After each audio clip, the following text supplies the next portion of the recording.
Hi, welcome to our monthly webinar. Today we're talking about a topic that's commonly misunderstood, security architecture views. These are 4 views that are required for a submission to the FDA, and they're good views in general because they really help you look at your system's architecture from a security lens and a couple different lenses within that overall security lens. So I'm here with our co-host, Trevor. How's it going today, Trevor? It's going pretty well. It's a nice sunny day today, which is a nice change. But yeah, excited to talk about some architecture views, which can be a little bit of a tricky concept at times with the FDA. Yeah, awesome. We had my first ever monsoon or whatever that I've experienced in Phoenix last night. It blew like all the furniture off my deck and broke a couple of the neighbors' windows. There's glass all over. A couple of palm trees are down. It's pretty crazy. Wow. Yeah, I saw some videos online. That huge dust storm looked pretty intense. Yeah, that's what rolled right over my property here. Yeah, I saw it seemed to sort of hit dead center of Tempe. So I guess you were right in the crossfire there. That's right. I am in the dead center of Tempe pretty much. Cool. Well, let's go ahead and get started here on the security architecture views. All right. The first thing that we'll cover is just a little bit of a summary of what architecture views are and why this is important for the FDA. So, as you mentioned, these are required by the FDA for successful submissions. There are 4 different views, and we'll get into some of the details on each of these, but the goal of all of these views is to capture how security is designed in the products at various states, in various components, through various use cases. Now, the 4 main views that we need to consider are the global system view, multi-patient harm view, updatability and patchability view, and secure use case views. We'll talk about what each of those mean in a second.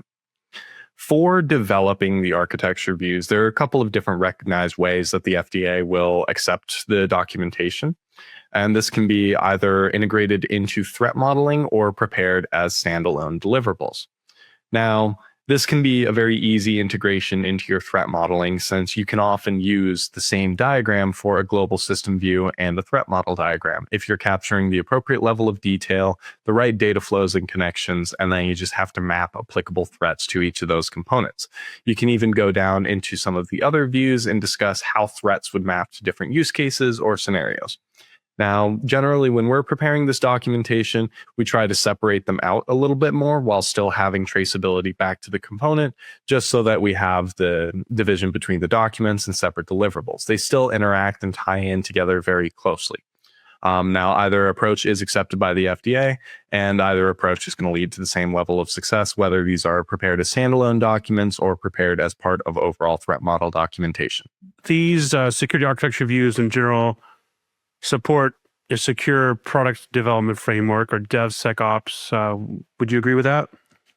I would. Having security integrated into your architecture views is an artifact of secure coding practices. It's an artifact of developers taking security seriously and ensuring that they're covering all of their bases on these difficult topics.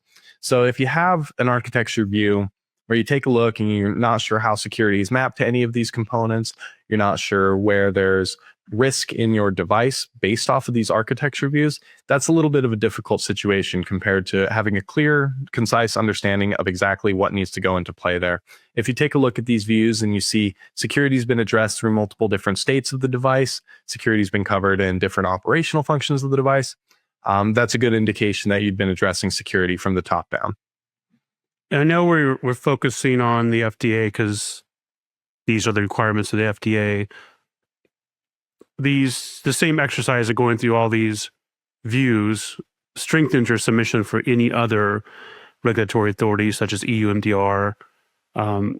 Would you agree with that statement?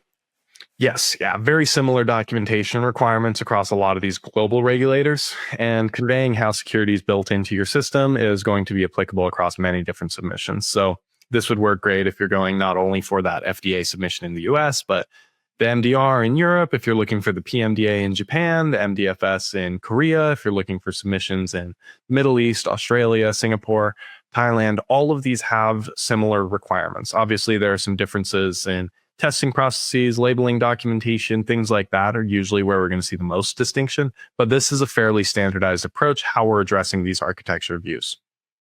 All right, I'll get a little bit more into what each of these views are. So The global system view is an overview of all the core components and, importantly, external actors interacting with the system. External actors can mean a few different things. This could be a user, this could be a third-party integration. Let's say you're hooking into some service for capturing runtime logs in the device. That would be considered an external actor. It's any system, any component, or any user that operates with the device outside of the device itself. Now, while that's very important, we have to make sure that everything in the device is captured to a great level of detail as well. That's going to make up our overall global system view. The multi-patient harm view, we're capturing specific situations or specific use cases where a single compromise or attack can affect multiple users or devices. This is going to be very broad and unique based on the device. Every device has a unique risk profile, and every device is going to have unique multi-patient harm views. We'll talk about some examples of common ones and ways to mitigate them in a bit here. Updatability and patchability view is how we talk about where security is built into the update process and how these are pushed out to fielded devices. Security is extremely important when we're addressing updates. Now, updates can often be a little bit of a security sensitive topic due to the fact that the process can be so easily compromised. Update infrastructure can often be vulnerable to cybersecurity vulnerabilities, even more so than the device itself. So we want to make sure that security is addressed throughout the entire update process, through the users interacting with the update process, through the developers on the internal side of things. It needs to be an end-to-end view. Security use case views are directed towards specific use cases and operational states and how we're addressing security into them. There is a lengthy list of recommendations provided by the FDA on what should be addressed here, though in general, we want to look at any state of the device and how the data flows are working during that state. So for an example, if we have Bluetooth, USB, and HDMI, how are those all going to have different security profiles during normal operation, during standby, during power off, during power on? These are the type of things that we're looking at with our security use case views. Global system views are, as I mentioned, meant to cover the end-to-end scope of the medical device. When we're saying end-to-end, this is everything that could be foreseeably seen to interact with the device during normal operation, all standard users, any interoperable components. It needs to cover everything that will be involved with the device ecosystem, even if the manufacturer doesn't control it. This is basically all interactions, either through a human or data flows, so it's logical or physical interactions with the device, effectively. Yes. From anything it's supposed to interact with, and even things it's not supposed to interact with. Exactly. And this will include the internal components as well. So how are these internal components communicating and interacting with each other? So it has to be a very comprehensive view. This is the most general view, but needs to have a lot of detail since we are covering such a large amount of information here. One common misconception is, should this be focused on software? Should this be focused on hardware components? And the answer is both. Global system views cannot be confined to just one area. It should be essentially a blend of software architecture, hardware architecture, and data flows. We need to cover the overall global end-to-end system and every component within it. This means that it's going to have a very wide scope as far as what the architecture view can capture, and that's why this can often be a little bit difficult to accurately convey the device. In addition to the view itself, the diagram for the architecture view, we should have accurate descriptions and an explanation on what is covered in this diagram. Presenting an architecture diagram to the FDA is not always going to be enough information for them to understand how security is mapped to the components and what the components are all doing. So having some descriptions and documentation in place on what is happening with any of these components is very important. This is an example of a global system view that could also be used for threat modeling. I know I mentioned earlier that oftentimes there's going to be a fair amount of overlap here. And what we're trying to do is capture the physical components, the logical components, as well as the data flows between them. Now, this is adhering to the DFD3 standard, which is required for threat modeling documentation, but it is not required for global system views. If you are blending your architecture views and your threat modeling, we do recommend that you adhere to the DFD3 standard to be compliant with the MITRE playbook for threat modeling medical devices. That's the data flow diagram version 3 standard. Yes. And what we're capturing here is anything physical as far as the entry points, USB points, JTAG interfaces, things like that, as well as any internal components. So for an example, if we have like a central control unit, if we have any processors or data storage on the inside, we want to capture that as key components within the system, as well as anyone who's interacting with it during normal operation, as well as where they're interacting with it. Next view that I want to talk about is the multi-patient harm view. I think this is one that can get the most complicated in some ways, and oftentimes has the most misunderstandings associated with it. This is essentially any scenario or situation that we can capture where compromise of a single device, a single user, a single component is going to lead to the compromise of multiple devices or multiple users. So let's go back for a second to contrast these two, because this is, I think a lot of people are confused about these two, because when we think about global, often I hear people think about, like, on a global scale, if this device is attacked, can it affect multiple patients globally? But that is not what we're saying. Correct. The global system view is meant to be the view of the, I guess if you imagine the system as your infrastructure, the system as your entire setup, it's the global view of that system.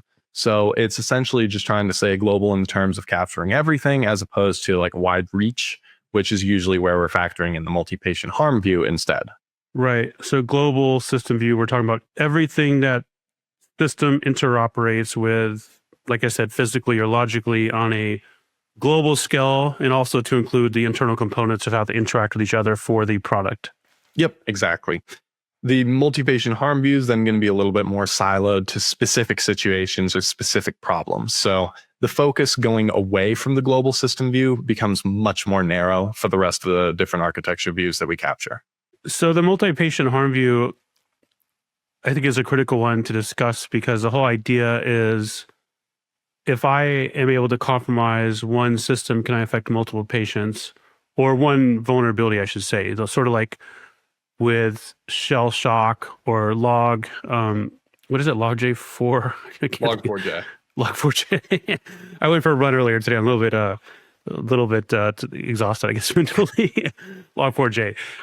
But if that compromises one medical device, then technically it could compromise that same device to multiple healthcare delivery organizations, which could affect multiple patients. Is that the lens we're looking through here, or a little bit different? Definitely. And there are some other situations that we have to capture as well.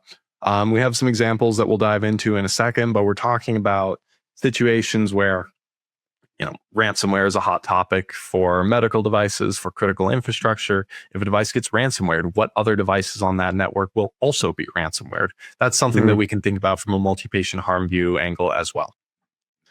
And of course, it's going to be very device specific. Some devices may not connect into the network, so they're not going to be a great candidate for ransomware.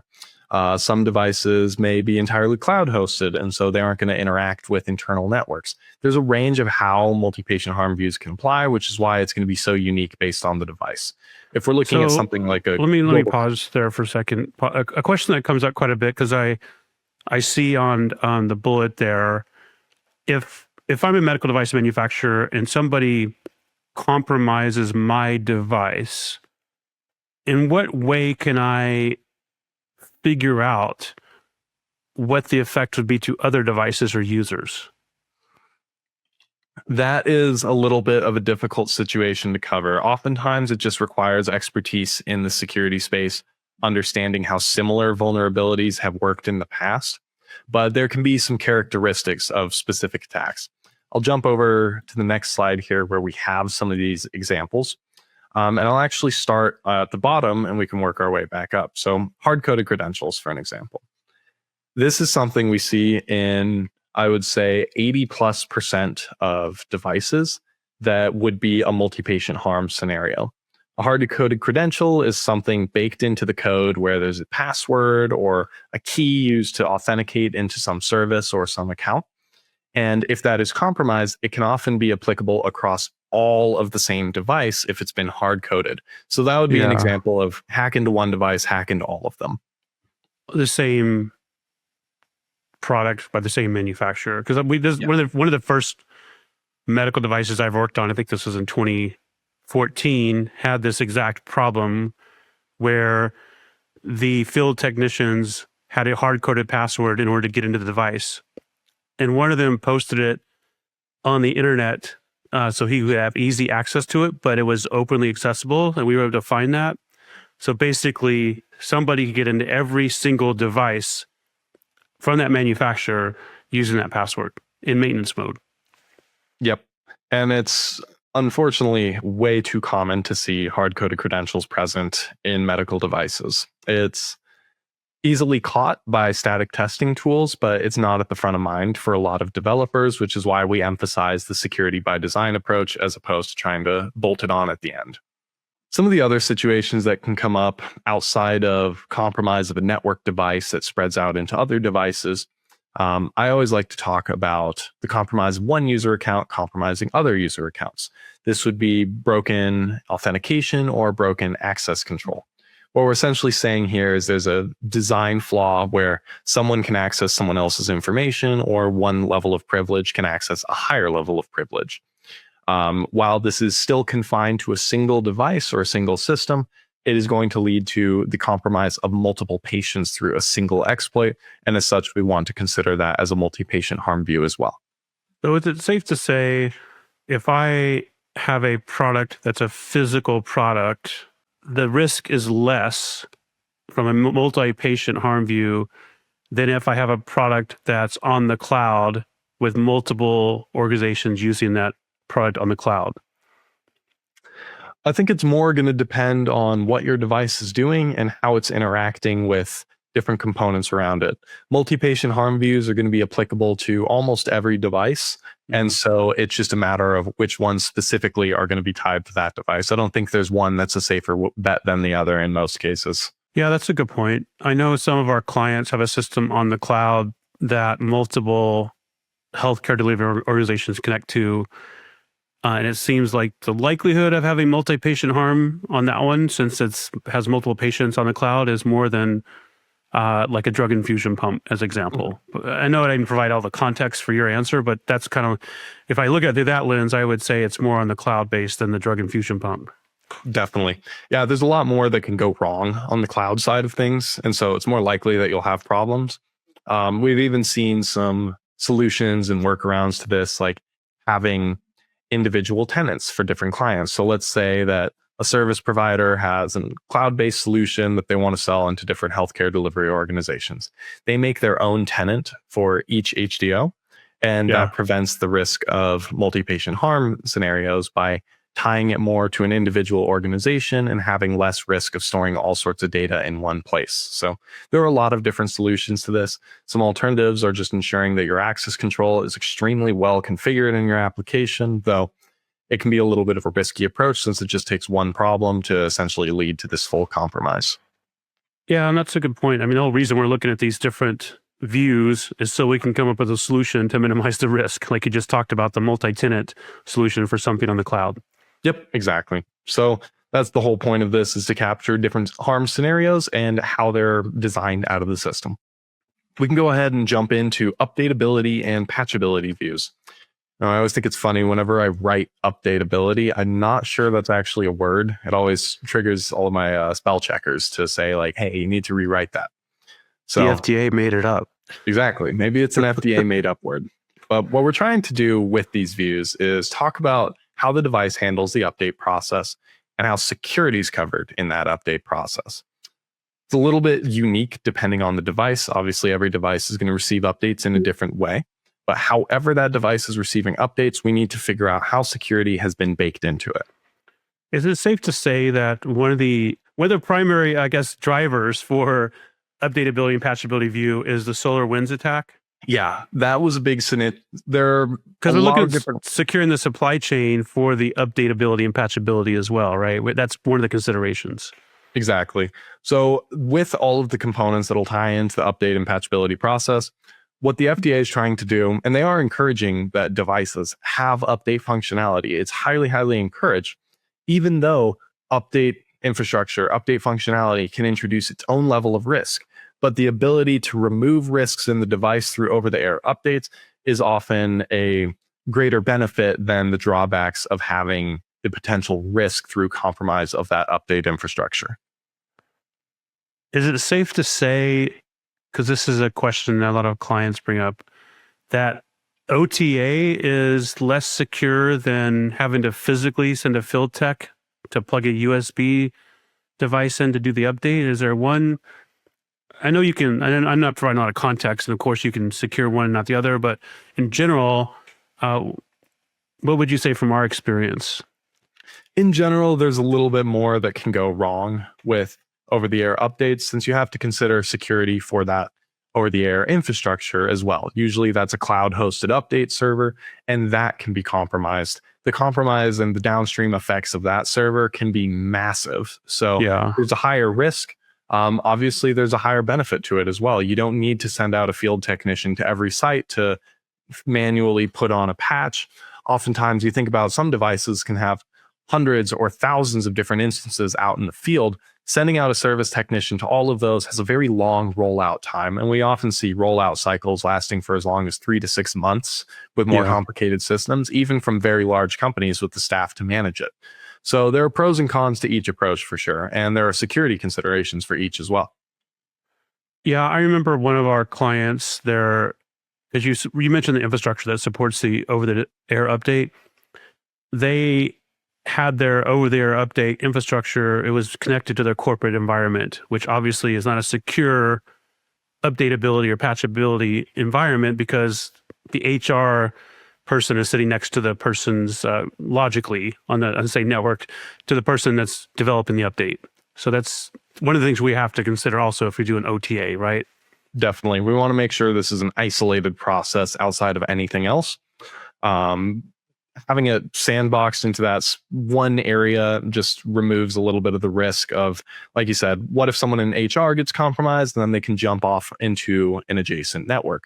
If there are no adjacent networks, obviously that risk just completely goes away. So isolating update infrastructure and processes as much as possible helps build in a little bit more inherent security.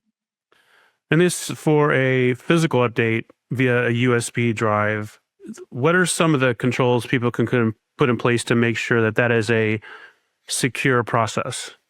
Well, if it's over a USB drive, the assumption is the device has to have a USB port. That is often one of the easiest ways of compromise when we're interacting with a physical device is through USB interfaces.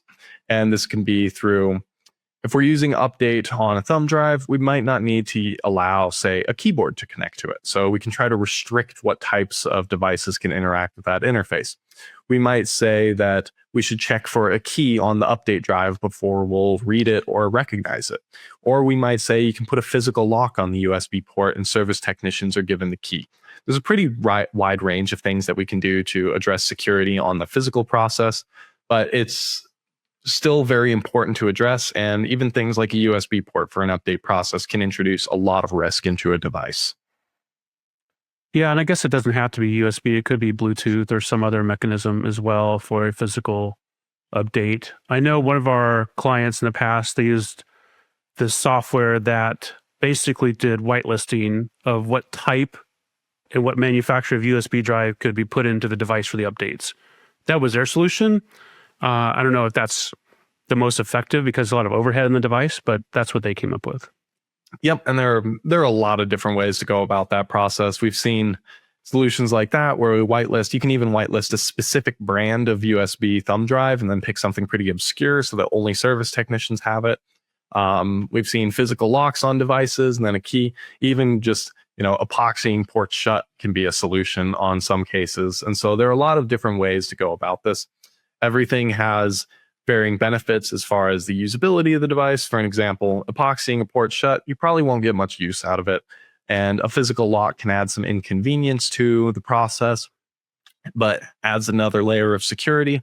And then using USB whitelisting is a fairly, non-impactful approach in regards to functionality for the device. While it still needs to be considered on the business side of things, since you have to source specific USB keys, you have to make sure that service technicians only use those. There's always a layer of complexity added by security, unfortunately. And I think this is a view where that really starts to show. Awesome. Well, we'll take a look at some of the next views here and what some of the examples are with updatability and patchability. So I know we talked a little bit about this process, but some of the things that we want to consider here would be diagrams and associated descriptions for everything in that process. The device itself, security states during update.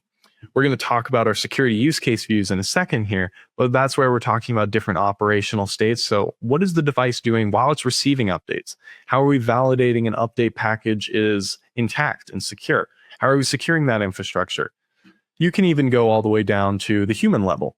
What development practices should you adhere to make sure that you're designing good code, you aren't designing risk into the device through the update practices, and you don't have any malicious insiders? How can you verify that your service technicians rolling out updates are addressing security? They aren't leaving their laptops unlocked and these USB keys out in the open while they, go to the bathroom or go get some water or something like that. There's a lot that can go into this, and the considerations can actually go pretty deep when you're considering this all the way down to the manufacturing level.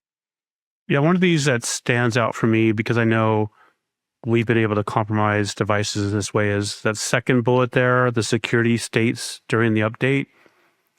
Because I know with quite a few devices, we're able to reboot the device and then boot off an operating system off of the thumb drive, which should not be allowed, basically, because then we can read whatever's on that system through the operating system off the thumb drive.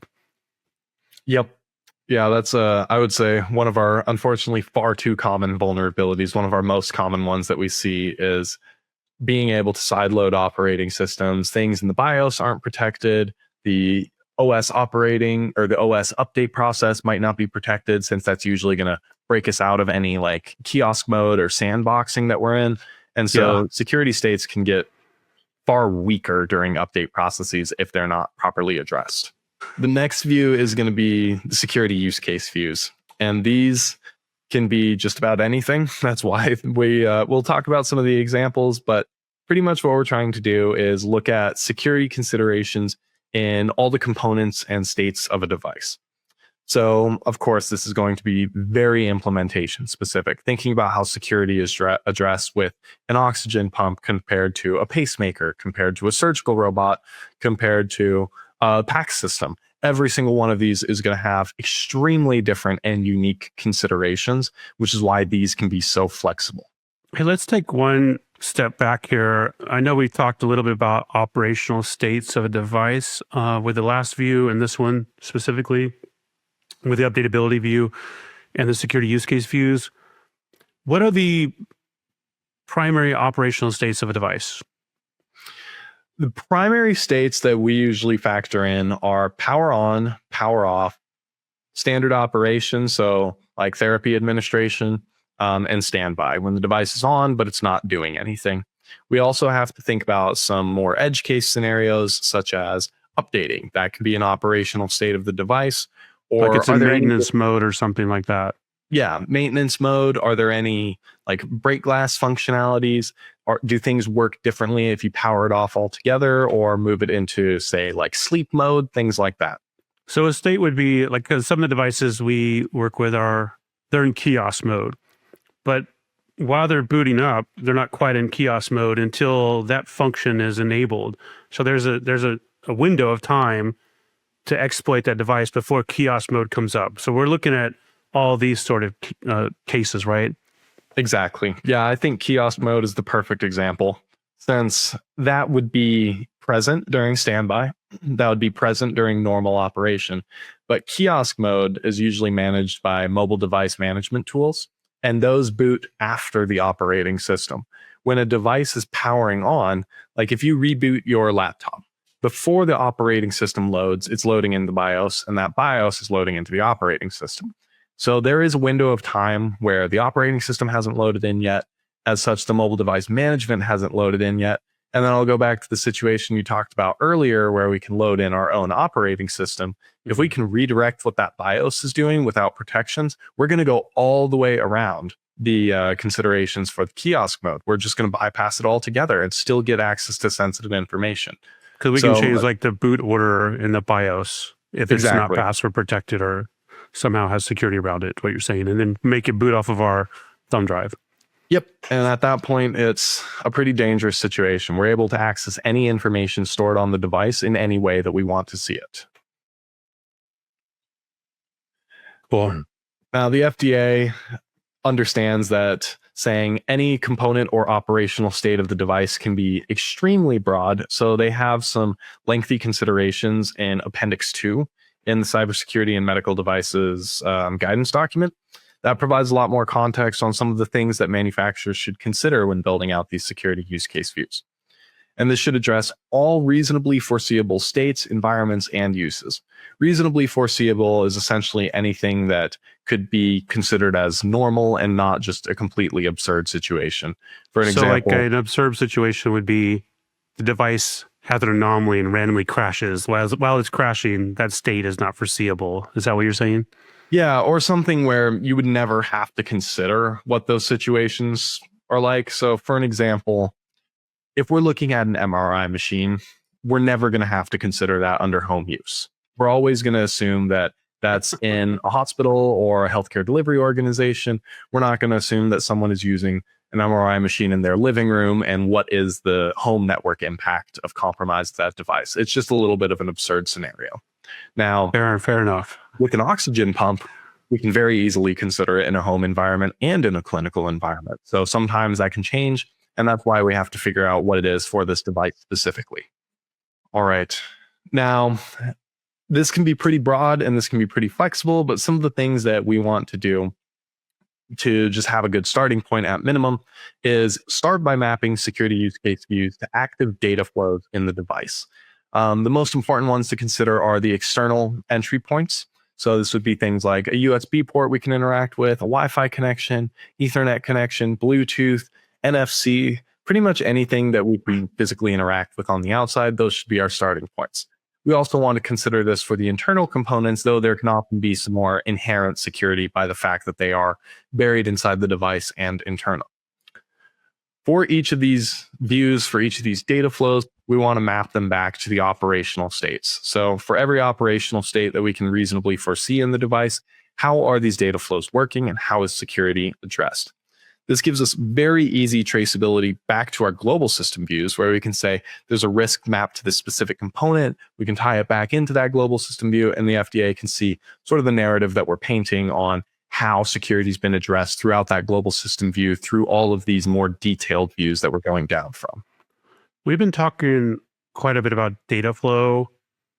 From your experience, our team's experience with device manufacturers and the developers of the device, do most of them actually understand the data flow of the device? So the manufacturers of the device do have, I would say for the most part, they have a fairly solid understanding of what it's doing from a functional perspective. But where the knowledge gap generally comes in is how security is going to be relevant. Understanding what a data flow is capable of. For an example, USB is another great example to bring up here. USB, first being universal, is meant to be a very flexible interface. It can deal with a lot of different protocols and a lot of different data transfers. Understanding how security maps to all of those can be really difficult, where understanding how the functional operation of all of those can be a lot easier. So I think that's a little bit of where the knowledge divide ends up happening with the manufacturing teams. So one of the things I hear you talk about quite a bit, I know it's been an attack we've been able to pull off, is like a DICOM image. So that would be the data flow. If I have a system that ingests DICOM images, it has some AI component that does some analysis and image enhancement, and then sends a DICOM image back out to somebody else to look at, that's the data flow. And what controls will we need to have on that data flow to prevent, things like a bogus DICOM image from being ingested in that system and bogus output? That's a great question. And DICOM's specifically a really difficult problem to cover due to the fact that it's such an old format and it has so many inherent vulnerabilities that can be a little bit difficult to bridge even with modern technology. When we're looking at something like that, the general rule with data flows and transfers is validation and verification on every end of the transfer. We want to verify that the information we're sending out is correct. So before it leaves and is in that active data flow state, when it's at the data store at the beginning end, we want to verify on the receiving end that we are receiving what we expect to see. This is the proper information that we should be capturing. It hasn't been modified in transit. So doing something like a CRC or a hash of a bit of information to verify that it has not been modified, and checking that hash on both ends can be a great way to verify that we have an intact bit of information. For something like DICOM, we can try stripping out certain functionality and verifying that it's still a DICOM image. It hasn't been ported over to an executable, which is weirdly a possible thing with that image file to turn it into an executable. It's a legacy requirement for the DICOM format that leads to all sorts of risk in devices. So considering things like that, verifying that it hasn't been tampered with, verifying that it hasn't been used in a risky way, verification, input validation, those are the main things that we should look at when we're addressing security and data flows. I don't like this term, that zero trust thing people like to talk about, but essentially it sounds like that's what we're talking about here. We don't trust the output from any other system, so we have to verify it before we ingest it into our system before we do an analysis, because otherwise, we're making the mistake. Exactly. We technically shouldn't even trust the input from our own systems. Like, we can go back to the updatability and patchability considerations. True. Our device should verify the update package pushed out by our update infrastructure. We control every component. We control the data flow. We still need to verify that it's secure. So in that case, we may need to make sure that that patch is digitally signed with our certificate. Exactly. Yeah, that's a great example of how we can make sure that something is secure through a data flow transfer. I guess that's true. We don't even trust ourselves, do we? Exactly. Zero trust applies to us as well. All right. I want to go over some of the key points that we covered during this webinar. The first being just around the general architecture view. This can get very complicated and very lengthy depending on device complexity. More complicated systems are going to have more complicated architecture view considerations. I know we talked about the fact that the FDA is really pushing for updatability and patchability to be in devices, but some devices still don't have it. It isn't an explicit requirement at this point. So it may be that updatability views aren't ever going to be applicable. Global system views might just be a handful of components, or they might be thousands of different components interacting all together. Device complexity is going to dictate how complicated these architecture views should be. Another thing I want to discuss is that the FDA accepts multiple methods for capturing and submitting these views. You can do it as standalone documentation, or you can wrap it all into your threat modeling. Whichever approach is going to work the best for your organization and whichever approach is going to flow better for your team is our recommendation. Either is fully accepted and either is going to lead to similar results. Successful FDA submissions require that all four main types of architecture views are documented. Now, there may be some cases where a specific part of a view or a view altogether may not be applicable. We still need to address how it's not applicable, what considerations and what controls we have in place to remove that.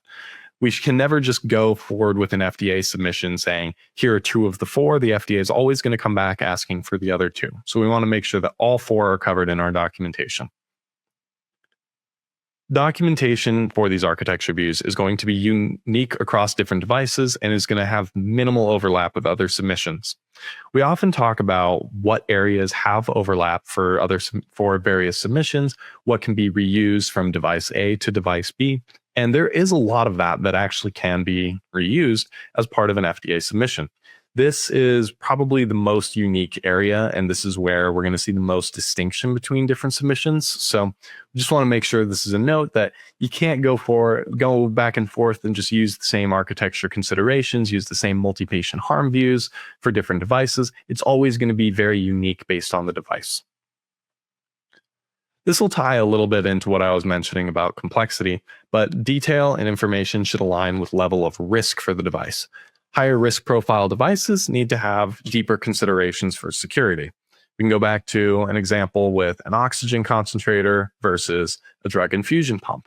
If anything goes wrong with the drug infusion pump, that could lead to an overdose, that could lead to the denial of administration of therapy. There are a lot of bad things that can happen there, where an oxygen concentrator may lead to some discomfort, but likely wouldn't lead to a life or death situation. These risk profiles need to be considered when we're tying in the level of documentation and the level of detail to these architecture views. I just want to clarify something. So you could have a super complex device that could actually be low risk. The theory you gave was like the oxygen pump versus a drug infusion pump.